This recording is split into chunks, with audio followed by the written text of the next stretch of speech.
కానీ వాళ్ళ అన్న ఏమంటుండు, మా అన్న నిరపరాధి, మొయినుద్దీన్ సోదరుడు ఒమర్.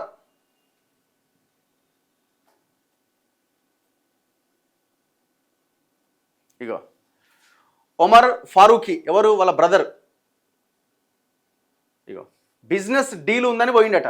ఈ నెల 5వ తేదీన బిజినెస్ డీల్ ఉందని చెప్పి ఇంట్లో నుంచి మొహియుద్దీన్ బయటకు వెళ్ళాడని ఫారూఖీ తెలిపారు.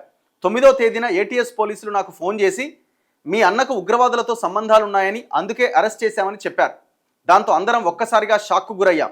పోలీసులు పూర్తి స్థాయిలో దర్యాప్తు చేసి మా అన్నను కాపాడాలని వేడుకున్నారు.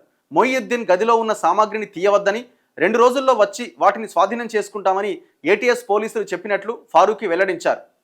అసద్ మంజిల్కు వాచ్మెన్గా ఉన్న షబానాను విచారించగా అక్కడ వాచ్మెన్గా ఉన్న షబానాను విచారిస్తే తాను 4 నెలల నుంచే వాచ్మెన్గా ఉన్నట్టు తెలిసింది. ఫోర్ట్ వ్యూ కాలనీ వాసులు మాత్రం ఈ అంశంపై మాట్లాడేందుకు ఇష్టపడట్లేదట. ఇక్కడ రాజేంద్ర నగర్ దగ్గర ఫోర్ట్ వ్యూ అనే కాలనీలో ఆ మొహియుద్దీన్ అనే వ్యక్తి నివాసం ఉంటున్నాడు. అయ్యో ఇప్పుడు ఏడున్నాడు, గుజరాత్ ఏటీఎస్ పోలీసుల అదుపులో ఉన్నాడు. ఉగ్రవాద ఆరోపణలతో గుజరాత్ ఏటీఎస్ పోలీసులు అరెస్ట్ చేసిన హైదరాబాద్కు చెందిన డాక్టర్ సయ్యద్ అహ్మద్ మొహియుద్దీన్ నిరపరాధి అని అతడి సోదరుడు ఒమర్ ఫారూఖీ చెప్తున్నాడు. చార్మినార్ రెహమానియా మదర్సాలో మౌలానాగా పనిచేస్తున్న ఫారూఖీ మంగళవారం ఆంధ్రజ్యోతితో మాట్లాడుతూ ఎవరో కావాలనే తన అన్నను కుట్రలో ఇరికించారు. మా అన్న ఎంతో మంచివాడు, నిరపరాధి, చైనాలో డాక్టర్ చదివాడు, కోవిడ్ సమయంలో ఎంతో మందికి సహాయం చేశాడు, దేశానికి ద్రోహం తలపెట్టే వ్యక్తి కాదు. ఎక్కడో ఏదో జరిగింది, ఎవరో మా అన్నను ట్రాప్ చేసి ఇరికించారు, ఉగ్రవాదిగా చిత్రీకరించారు. ఏటీఎస్ పోలీసులు ఆదివారం మొహియుద్దీన్తో పాటు ఉత్తరప్రదేశ్కు చెందిన మరో 2 ఆజాద్ సులేమాన్, షేక్ మొహమ్మద్ సుహైల్ మొహమ్మద్ సలీంలను బనస్కాంతా జిల్లాలో అరెస్ట్ చేశారు. మీడియాతో పాటు ఎవరితోనూ మాట్లాడవద్దని ఏటీఎస్ పోలీసులు తమను ఆదేశించారు అని చెప్పిన ఫారూఖీ తర్వాత తమ కుటుంబ వివరాలు వెల్లడించారు. తమ కుటుంబం 20 సంవత్సరాలుగా హైదరాబాద్ నగరంలోని Mehdipatnam, Tolichowki, Rajendra Nagar circle, Upparpally, fort view కాలనీలో నివాసం ఉంటున్నాం. ఫోర్ట్ వ్యూ కాలనీలోని అసద్ మంజిల్లో 4 సంవత్సరాలుగా ఉంటున్నట్టుగా తెలిపారు. మాది ఖమ్మం. మా నాన్న దివంగత డాక్టర్ అబ్దుల్ ఖాదిర్ జిలానీ, అమ్మ అస్రా తఫజ్జుల్. మేము 6 సంతానం. డాక్టర్ సయ్యద్ అహ్మద్ మొహియుద్దీన్ పెద్దోడు. ఆయన 2007 నుంచి 2013 వరకు చైనాలో మెడిసిన్ చేసిండు. అనంతరం వివిధ ఆసుపత్రుల్లో ఉద్యోగం చేసిండు. కోవిడ్ సమయంలో ఎంతో మందికి వైద్యం అందించిండు. ఎవరైనా కష్టాల్లో ఉంటే తట్టుకోలేని మనస్తత్వం ఆయనది. 2021లో పెండ్లైంది. భార్యతో విడాకులు కూడా అయినాయి. ఆ తర్వాత ఆయన అమెరికా వెళ్ళి కొంతకాలం జాబ్ చేసిండు. టెలిగ్రామ్లో ఉగ్ర సందేశాలట.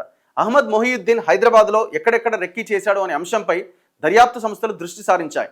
ఆముదం గింజల నుంచి ప్రాణాంతకమైన రెసిన్ అనే విష పదార్థాన్ని తయారు చేసిన మొహియుద్దీన్ దాన్ని వాడకం కోసం కొన్ని ప్రాంతాలు ఎంపిక చేసుకున్నాడు అని నిఘా వర్గాలు అనుమానిస్తున్నాయి. అంటే విష పదార్థాన్ని తయారు చేసి దాన్ని కొన్ని ప్రాంతాల్లో ప్రజల మీద ప్రయోగించాలి. ప్రజలు దీన్ని ఆహార పదార్థాల్లోనూ మంచినీటిలోనూ ప్రయోగించి 1000 మందిని చంపాలి అనే ప్రయత్నం చేసిండు అని ఒక అనుమానం. నగరంలోని మంచినీటి వ్యవస్థ, దేవాలయాల్లోని ప్రసాదాల్లో వాడే నీటిలో ఈ రెసిన్ కలపాలని మొహియుద్దీన్కు ఆదేశాలు అందినట్టుగా భావిస్తున్నాయి. పాకిస్తాన్లోని మొహియుద్దీన్ హ్యాండ్లర్ అయిన అబూ ఖదీజా టెలిగ్రామ్ యాప్ ద్వారా సందేశాలు పంపాడని, ఇదే మాడ్యూల్కు చెందిన ఢిల్లీ పేలుడు అనుమానితులు కూడా సంభాషణలు జరిపారని దర్యాప్తు అధికారులు ఇప్పటికే గుర్తించారు.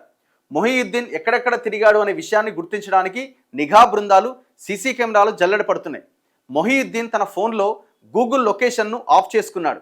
సహచరులతో టెలిగ్రామ్ యాప్ ద్వారానే మాట్లాడేవాడు. రెసిన్ తయారీకి కావలసిన ల్యాబొరేటరీని ఇంట్లోనే ఏర్పాటు చేసుకున్నట్లు ఏటీఎస్ అధికారులు కనిపెట్టారు. ఢిల్లీ బాంబు పేలుడు నేపథ్యంలో శంషాబాద్ అంతర్జాతీయ విమానాశ్రయంలో 2వ రోజు మంగళవారం కూడా హై అలర్ట్ కొనసాగింది. అనుమానితులు కనిపిస్తే అదుపులోకి తీసుకొని విచారిస్తున్నారు. దేశమంతా ఒక్కసారిగా ఉలిక్కిపడ్డది. హర్యానాలో దొరికిన ముఠా, ఎర్రకోటలో బాంబు బ్లాస్టు, ఈడ హైదరాబాద్లో వీడు తయారు చేస్తున్న ఈ విష పదార్థం, ఇవన్నింటికి ఒక లింక్ ఉన్నది.